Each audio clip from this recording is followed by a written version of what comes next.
Never in the history of ever would I thought I would say the sentence. Genlock was one of my favorite shows of the late 2010s. It seemed that the indie production company born out of one man's spare bedroom was finally ready to play in the big leagues of original content. And after a well-received first season, fans were eager for season 2, only to wait and be promptly let down.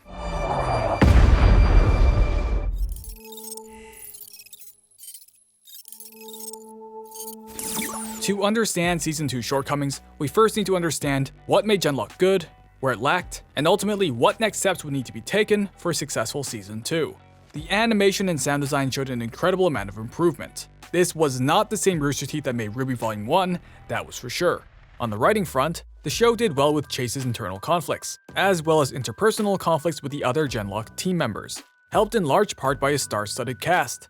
However, the story did lack a lot in terms of an overall engaging conflict. The polity versus union narrative was incredibly vague, and it seemed as if complicated geopolitics would be set aside for a later season. With runtime being cut down to 8 episodes from 12, it seemed like a prudent choice. From my perspective, a few things need to happen to make a successful Season 2.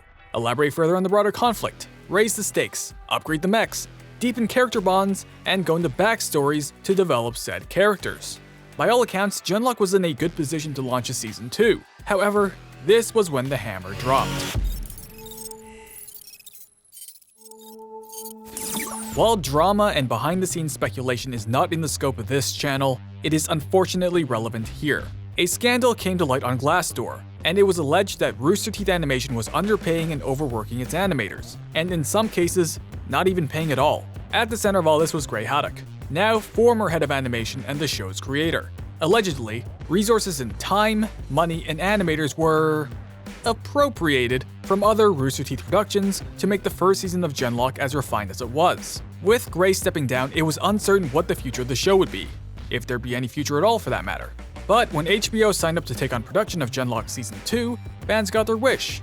Or so they thought. A year later, Season 2 was announced with a premiere date set for late 2021. Animation would be outsourced to Bartle Entertainment, notably credited with The Dragon Prince. They would also bring in a new writing team, with Evan Narcisse being the only key creative left over from the first season. Alright, now I realize this next section is going to sound overwhelmingly negative? But if you enjoyed Season 2, please don't let any of this take away from your enjoyment of the show. This is just my opinion and you're welcome to disagree. But as an olive branch, what Genlock Season 2 did well was bringing back the original voice cast. Everyone is still firing off on all cylinders, especially Michael B. Jordan. And as an occasional voice actor myself, it was really nice to hear this really nuanced performance because this type of material could very easily go into the territory of melodrama. That said, there's only so much an actor can do with the material they're provided, and the material that is provided here is very much fraught with issues. We left off Season 1 with our heroes starting to trust one another, Julian embracing his transhuman self, and the polity looking like it had finally reversed the momentum of the war. So naturally, the new writing team would reset all of this. Wait, what? Is that right? Yep. Months later, the Union unleashed wave after wave of Nemesis after learning how to clone Chase, and thus reverse Uno carding the polity. The team fractures under the strain, and Chase, having killed so many copies of himself, found that he just didn't feel like letting go after all. Even after his key character development in Season 1. Oh, and because the stakes need to be raised, the polity has been pushed to California. A blitzkrieg so impossibly fast that I can only surmise that whoever created this scenario has no actual idea about military logistics. Also, this expositional onslaught was only the first 90 seconds of runtime. Remember developing the whole overall conflict? Yeah, it turns out the environment has been slowly deteriorating the entire time. Not that you could tell from Season 1, by the way. And both sides have their own solutions to this. But they're both equally as bad and possibly the same thing, because, you know, painfully contrived and unearned both sides' stories are all the rage these days. The polity is revealed to be run by EA. They're a hyper-capitalistic society with basic human survival as a service. That's right, pay up to go to Mars or stay on Earth and burn.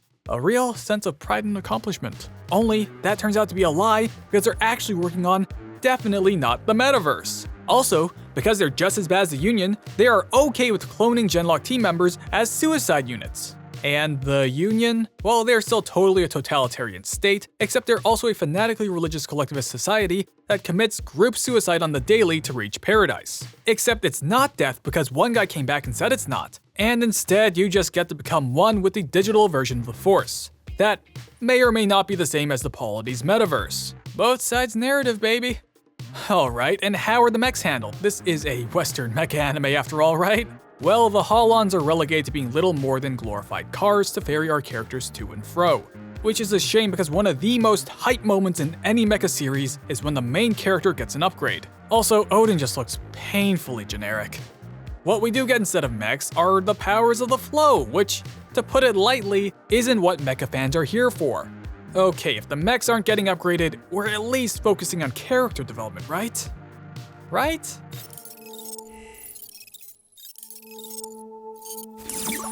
Yes, and because this is an HBO show, we need to have gratuitous sex scenes on the screen. Never in the history of ever would I thought I would say the sentence, "I want less anime titties on my screen." But here we are. Great, isn't it? A more meaningful sex scene does come along with Val and Kazu, but it's scarcely much better since the awkwardness of how explicit the show has become makes us feel like something out of the room. I completely regret saying yes to this. In terms of plot, this scene does little for Kazu and Val's relationship as Kazu is killed off in short order, making it not only a monumental waste of time, but possibly an instance of burying your gaze. The rest of the character development isn't much better, especially when we get the backstories. Val's was probably the most straightforward. They were a Russian spec ops operator that defected to the Ukrainian resistance. Kazu has a toxic masculinity thing going on because of his dad, which isn't a very complicated backstory, but honestly, less is more is a mantra that I wish this season would have taken more seriously. And things really fall apart when we get to Yaz. It was to our understanding that she defected from the Union and was a pilot, like Chase. Only that's not the case anymore, and it's been retconned so she can become a vessel to explain the death cult side of the Union. And lastly, there's of course the elephant in the room, Cammie's character arc. While it was clear that Cammie didn't have the best of upbringings, one thing was abundantly clear.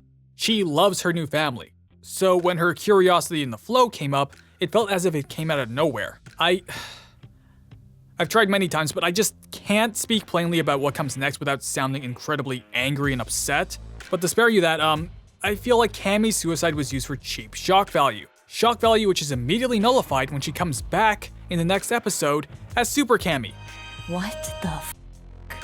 So the overarching conflict is a mess and the characters are in disarray. Hopefully there's still some awesome mech fighting, right? Well, no, because we need to rush to the ending of this to see this hilarious over-the-top monstrosity. No, really, but was this supposed to be scary? Because I just couldn't stop laughing at this thing. But back on track, the pacing for this season was so much faster. For Season 1, the overall arc was to assemble a team of plastic minds that are Genlock capable, turn them into a cohesive fighting unit, and defeat the big bad. Compared to Season 2, there's just too much going on. We start with a time skip, reverse military situation, introduce a hugely complicated overarching conflict with a definitely not the Force mechanic, kill one main character, and resolve a theater of conflict by season's end. During the finale, characters frantically try and exposition their way through the ever-accelerating story pace. It felt like I was watching 3 seasons worth of content condensed into one after skipping another 3. One of the main writing principles that Gray outlined in his Blu-ray commentary was the economy of storytelling and being efficient. Not to be confused with rushing. The pace of Season 1 was fast, but that was more due to using every moment it had tactfully. Each scene was carefully planned and used to further the plot or character progression. Terrible management aside, the man knew what he was doing when he wrote the first season. As for Season 2, this is one of the worst written Season 2s I've ever seen. And I've watched The Promised Neverland.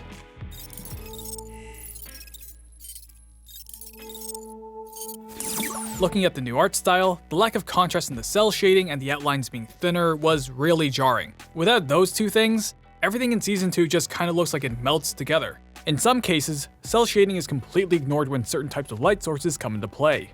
That's not the only thing messing with Season 2's look though. If you look at Season 1, there's a lot of attention paid to particle systems and even camera distortion effects like halation or heat ripple. This breaks down that artificial 3D look and gets us something closer to how film cameras behave. And speaking of the camera, in Season 1 there's frequent use of shallow depth of field. Like in live-action cinematography, it serves to guide our eyes. In Season 2, however, almost everything in the shot is in sharp focus. Once again, everything just kind of melts together. Alright, so the art style's a downgrade. But what about the fight animations? Well, when we weren't involved in melodrama, the fights had this sort of weightlessness. The RT team recognized this phenomenon in Season 1 and had to work around it. We've all worked on Ruby, all the fight animators on this, and just getting the feeling and the impact so it has a little bit more like weight and reality was the biggest thing. We were all like going way too fast, and it was cool with the suits, we could speed up stuff. And so we had some high-level goals where, how fast should a 4-story tall mecha move in this particular world? Yeah. Pay attention to the acceleration of this throne holon in the background. It just flies through the air linearly. No acceleration or anything. Once again, this feels incredibly flat and therefore weightless. And the final straw to me was the sound mix. Let's watch these two similar fights in Season 1 and Season 2.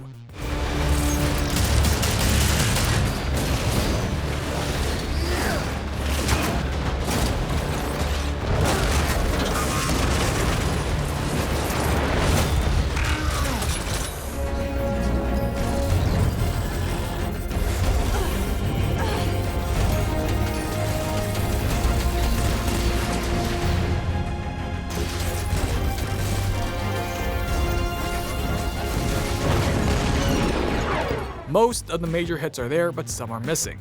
Also, there is a serious lack of minor sounds. Sounds like debris falling, or even the holon's footsteps. It just felt really incomplete and artificial. Sound design is something that is usually overlooked, but once it's gone, it becomes incredibly apparent, like here. To really emphasize this point, here's the same scene, but with the OST lowered a bit. Really listen to those contact sounds that the mechs make.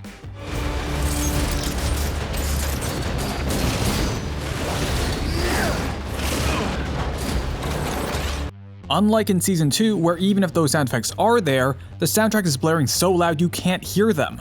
Although a soundtrack is usually an asset, when it's interfering with the sound mix, it's not helping you, it's doing the opposite. And here we are at the end of Season 2. So, where did it all go so wrong? Some would point to the wholesale downgrade in animation quality, others to the writing, but to me, it all started well before the first episode of Season 1. That is to say, management and planning.